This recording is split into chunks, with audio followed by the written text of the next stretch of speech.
السلام عليكم ورحمة الله وبركاته. ازيكم يا حبايبي؟ عاملين ايه؟ يا رب تكونوا بخير. وحشتوني كتير كتير كتير كتير. مهما اقول لكم كتير قد ايه برضك مش هقدر اوصف لكم. معلش، انا عارفة ان انا اتأخرت عليكم عشان خاطر بس والدتي كانت بتعمل عملية. وشكرا لكل اللي سأل على ماما وكل اللي دعالها. بشكركم جدا جدا بصراحة، وبشكر كل اللي اتصل بيا وسأل عليها ودعالها. ما تحرمش منكم خالص. بصوا بقى، طبعا النهارده بقى هنعمل بقى ايه؟ اكلة سمك. ماشي، ما فيش بقى حد ما بيحبهاش. كلنا طبعا بنحب السمك زي ما انتم ما شايفين كده. طبعا عملنا سمك مكرونة وبولتي وسمك مكاريل. وعملنا رز بقى طعمه جميل جدا جدا، وشوية سلطة خضراء وجرجير.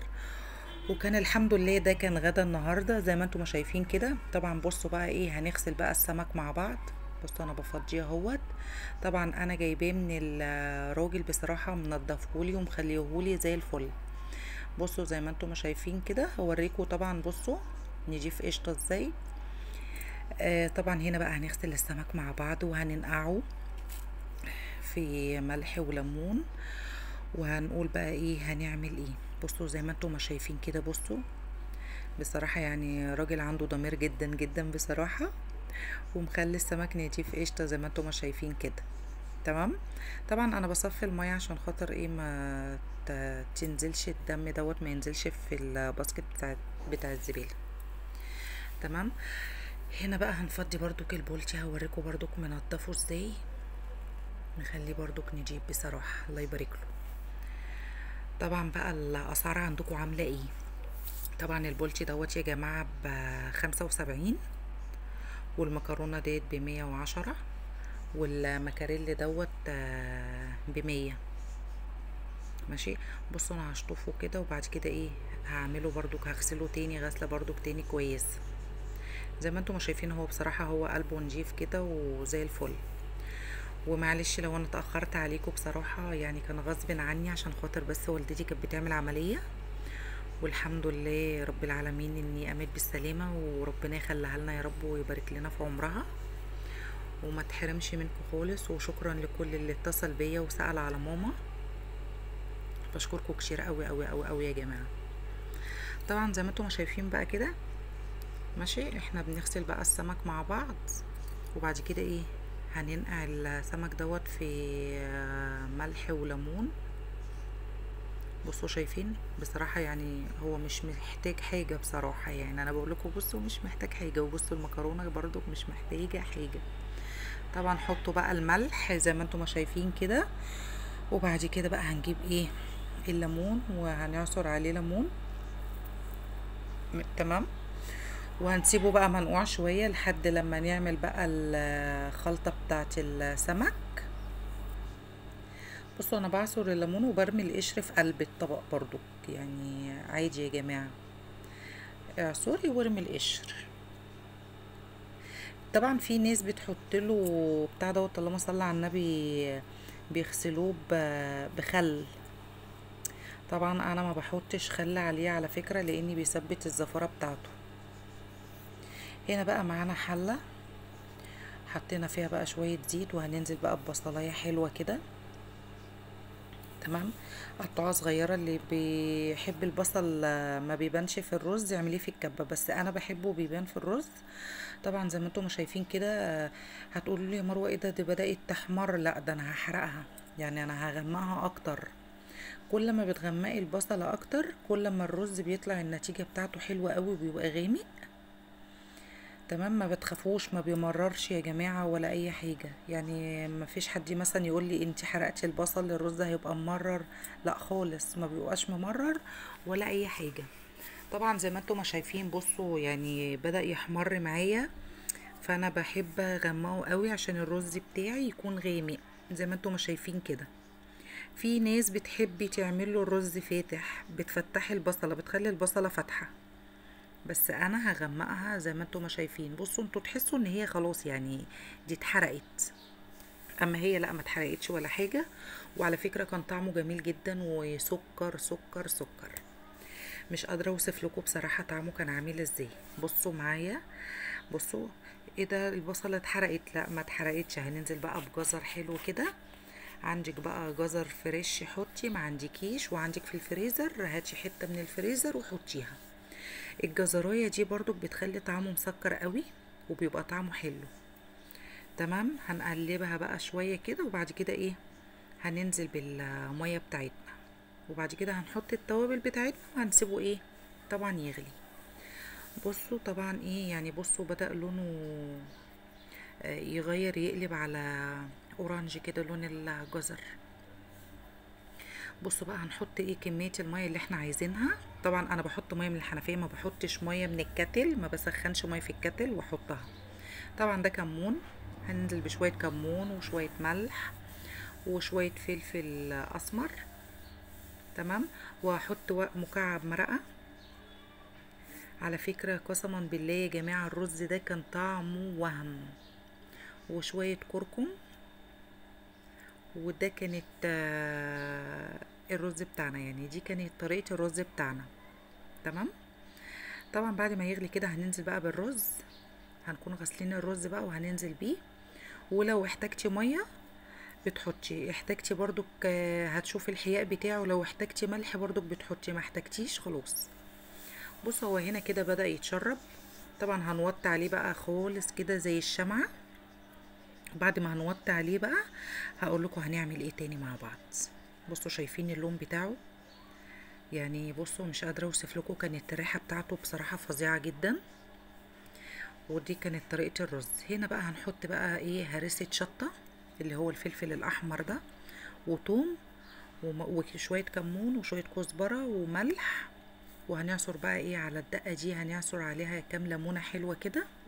ماشي، بعد ما هنعصر الليمون دوت هقول لكم هنعمل ايه. طبعا في الطبق دوت كنت مقطعه طماطم وجزر وكرفس وفلفل رومي اخضر وبصلايه، وعندك فلفل الوان حطي، ما عندكيش خلاص دوت للسمك المكاريلي يا جماعه.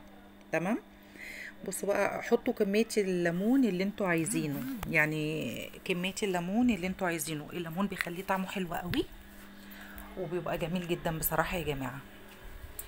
بصوا زي ما انتم شايفين كده احنا حطينا ايه شويه ليمون حلوين كده محترمين معانا. وبعد كده هنعمل ايه بقى، هنحيق بقى السمك بتاعنا. طبعا انا مش قادره يعني اوصف لكم طبعا الطعم كان عامل ازاي غير لما انتوا تجربوه وانتوا بقى اللي ايه هتحكموا. طبعا الطريقه دي حلوه قوي قوي قوي، وكان السمك بصراحه قالب الدنيا بريحته وكان طعمه حلو. بصوا طبعا في بيحطوا بقدونس، بس انا حطيت كرفس بصراحه يا جماعه. كل المكونات دي هندلقها كده على بعضها كده في قلب الطبق، وهنحط عليها شويه ايه خلطه من اللي احنا عملناها دلوقتي، اللي هي هرسه الشطه والثوم والتوابل بتاعتنا بالليمون وكده. تمام، بصوا بقى طبعا هنا بقى ايه هنبدأ بقى نحيق السمك المكاريلي بتاعنا زي ما انتم شايفين كده. هنجيب بقى ورق زبدة هنحطها في الصينية. متاح عندك ورق الزبدة عادي، مش متاح خلاص، بس انا كان متاح عندي فرحت ايه فرشته كده في قاع الصينية. وهنفتح بقى السمكة زي ما انتم شايفين كده. وبعد ما هنفتح السمكة هنحط من التوابل من الخلطة اللي احنا عاملينها ديت. بصوا طبعا زي ما انتم شايفين كده. وهنجيب السمكات التانية هنحطها ايه عكسها. بعد بقى ما هنحط بقى التوابل دي، طبعا هنحط بقى الخلطة دي كلها على السمك. وبعد ما هنحط الخلطة دي هقول لكم بقى ايه هنعمل ايه. طبعا هنا كانت السمك معانا كان جاهز، اللي هو السمك المكاريل كان جاهز معانا كده طبعا في الصينية زي ما انتم شايفين.